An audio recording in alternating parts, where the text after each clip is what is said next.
Now then, Pinocchio, why are people criticizing the Kenobi series? Go ahead, tell him. Tell him about the writing.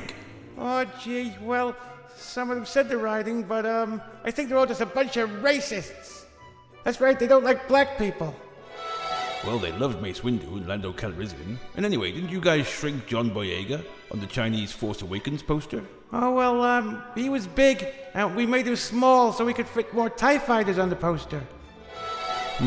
What about the Black Panther poster where you put his helmet back on for the Chinese version? Psst, tell him the truth. The Chinese are racist. Oh, no, they're just very safety conscious. Well, fair enough. But anyway, I have to go. I'm performing my Dragat at the local elementary school.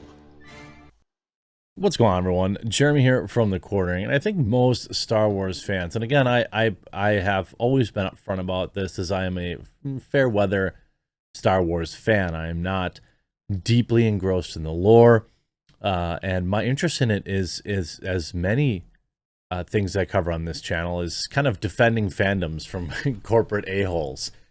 I kind of took up this mantle back when Magic the Gathering was taken over and turned on their own customers, and basically everything we've ever loved from our childhood, whether it was He-Man or She-Ra or other things, you know, they get taken over by corporations nowadays, and then a big part of the marketing push is attacking the fans.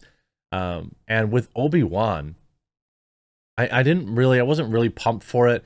It seemed like yet another forgettable cash grab in the Disney quote-unquote content machine.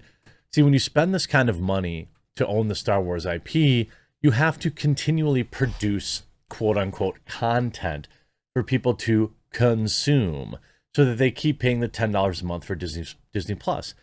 And that's fine. Not every show has to be for everyone, and there will be shows in the Star Wars universe that I'm not interested in, and there will be shows that I am interested in. And that's totally okay. When we look at the reviews for Obi-Wan Kenobi, it's middling. You know, a 90% from critics seems very strong, but just a 71% from fans, I mean, it's not that far from being in the 60s, and probably will be in the 60s after this ridiculous ploy by the corporate account. What I thought was interesting was how Disney, in the middle of the night, Disney Star Wars makes this bizarre late night tweet attacking fans and defending Obi-Wan actress Moses Ingram. Don't know who Moses Ingram is in like IRL in terms of an acting career. Don't care. This idea that people don't want black people in Star Wars is ridiculous and is not fact-based. And it's never been fact-based. It's never been truthfully presented. In fact, the only people with any strong evidence of trying to erase black people from Star Wars is Disney corporate. And here's the exact evidence I'm talking about. Disney corporate prominently features John Boyega's Finn character in the Western poster, and then literally removes him, lightens the skin, and crams him in down here, hiding below everyone else so that they can make sure that they don't lose any money from a population of people in China who apparently have problems with black folks. This is a decision that Disney Star Wars made, which I thought was curious after their tweet saying, there are more than 20 million sentient species in the Star Wars galaxy. Don't choose to be racist. Well, it seems like Disney Star Wars made a decision, right? You can see Andy Signor, ugh, you just fueled 10,000 more hate videos with this tweet when you could have just been adults and ignored the dumb reactions and let the awesome show speak for itself. I like Andy. I don't think the show is awesome. I don't think the reviews show that it is awesome, but it's certainly, I'm sure some people liked it. You see a lot of people in the comments reminding them. They want the hatred to be about race instead of the show being dumb. A very good point made by Mr. Masterson. You see Nina Infinity. Oh, you mean like the time you took Finn off your China poster? Drunk 3PO. Oh, so that one time with Finn. Superman. So one time with Finn. Projection at its highest. Great to see Star Wars finally standing up for its actors. Oh, okay, like they did for John Boyega. I mean, the idea is, you see this. What's funny is you guys are spending way more time talking about this inconsequential random new character instead of the main character of the show. Or maybe this is all a marketing ploy for attention. This chart is a problem, no? This compares Obi-Wan Kenobi versus Stranger Things versus Top Gun Maverick. And you can see, obviously, Obi-Wan receiving extraordinarily less interest in comparison to those three titles.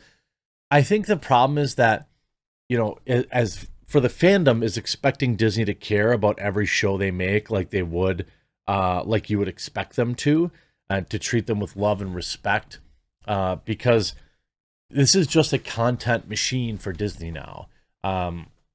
It's all about merchandising. Spaceballs reference. But anyway, I don't know that this lady is receiving any kind of real comments. But what I can say is, you know, as always, Data Racer brings the receipts, writing, Obi-Wan actress Moses Ingram called Star Wars fans racist before the show even aired. She also said Star Wars doesn't ever put people of color on the screen. Okay. For the record, her more than 500 Instagram replies don't have a single negative comment. It's all relentless praise.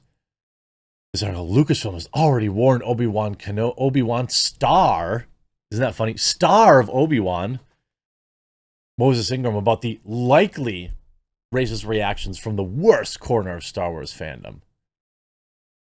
Obi-Wan is going to bring the most diversity I think we've ever seen in the galaxy before. Oh, well, thank God. Ingram told the Independent, to me, it's long overdue. You've got talking droids and aliens, but no people of color. Yeah, I remember that Lando guy never existed, or Finn's character never existed, or Kelly Marie Tran's character never existed. I mean, are we kidding? It doesn't make any sense. It's 2022. It's current year. It's current year. Unfortunately, as previous franchise stars, John Boyega and Kelly Marie Tran can attest, the Star Wars fandom has a problem tucked in its ugliest corners. Instead of maybe focusing on that, look at all these replies. Fire emojis, hearts, we love you, blah, blah, blah, blah, blah. I don't even know who this lady is, and I don't care. She's already being gone after on Instagram, question mark. You see, the person who leaked it has actually even said so himself, that it wasn't the case and that people are overreacting. Lol, yeah, unfortunately, people I used to watch and like are the ones that are part of the ones saying it. Sad part is some of the people already went after her on Instagram. Except there's not a single, you know, unless she's manually deleting. Can you hear my cat? Little guy.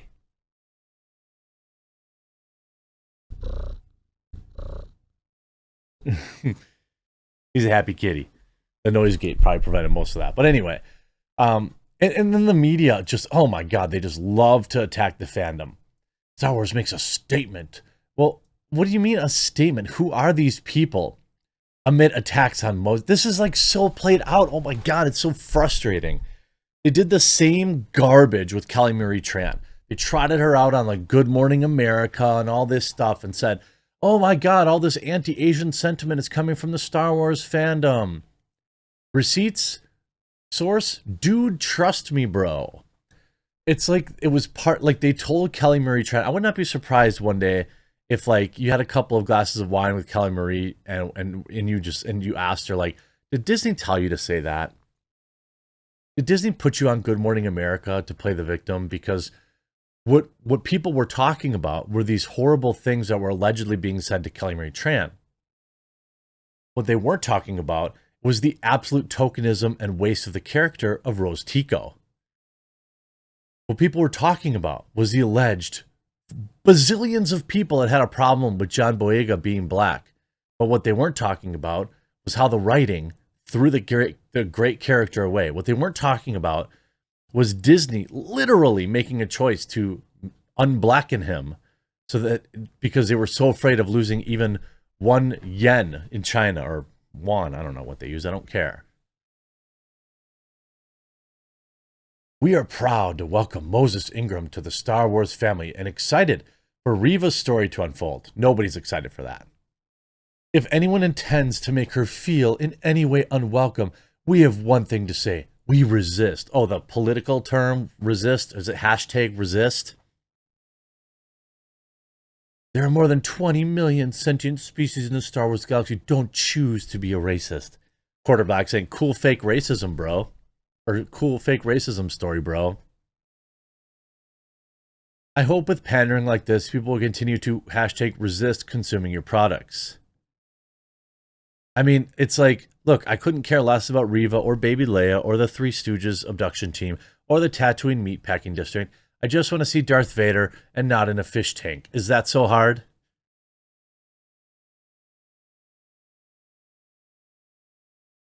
I love this classic consumer reply. Wow, after reading these comments, I really have a disdain for the Star Wars community. Stop complaining. We got classic characters back in live action. Just enjoy what we have while we have it. F, it's not that hard. Yeah, just shut up and consume and get excited about next product. Disney Plus isn't available in China. The idea that this is the thing is like, you know, this is, except for in China, just ask John Boyega. And remember, they didn't defend Gina Carano, who was getting literal threats on her life. They didn't have anything to say about that, did they? You know, they were just fine with her getting all sorts of... You see, this the official Star Wars Twitter account made a couple of bizarre late-night tweets regarding Obi-Wan Kenobi actress Don't Care, where they informed fans that they would resist if anyone intends to make her feel unwelcome. The pair of tweets came after Ingram recently did an interview with the British outlet The Independent, where she revealed that Lucasfilm trained her to deal with mean people on the internet. It was something that Lucasfilm actually got in front of and said, here's the thing, unfortunately this will likely happen, but we are here to help you, blah, blah, blah, blah, blah. I don't know. I mean, where are these people that have a problem with her being black? Show me 1,000 comments, because she's got millions in support. So show me any significant part of the Star Wars community that has a problem with her being black. They don't exist. Like, they don't exist. And she says, I have no problem with the block button. There always be. Like, okay, well then why is Star Wars virtue signaling this? Ironically, Lucasfilm and Star Wars have actually endorsed this type of behavior before and continues to employ these people. Notably, Christiane Ariel, who hosted the Star Wars Celebration over the weekend, made it very clear that she's racist in dozens of tweets over the past 2 years. In March 2020, she wrote, "White people, effing stop it." In May 2020, she also wrote, "White conservatives, please stop invoking this like you care. You don't. You just want to be able to say that, what about when someone calls out 45? Like a weirdo Trump person. Just a reminder that white women are just as complicit on the upholding and enforcing of supremacy." Huh? So she went and attacked a bunch of people, and then the official Star Wars account made sure to tweet to her. Look for a lot of these to be dropped hypocrites. Oh, remember when they literally thanked the propaganda department in China where they filmed Mulan? It's absolutely ridiculous. There's no meaningful amount of people that have a problem with her as a character because she's black. There's been many black characters in the new Disney world of Star Wars that people, or like, I'll just say people of color, that people all really liked. And like, you're just making this up as a shield. It's absolutely hilarious. It's like that valid criticism, and then they're like, oh, gender politics as a defense. What a joke. Maybe it's taking away from the fact that fewer and fewer people are excited about your new shows because you're treating it like content and not anything to create, to continue the legacy. Hope you enjoyed this video. We'll talk to you again real soon.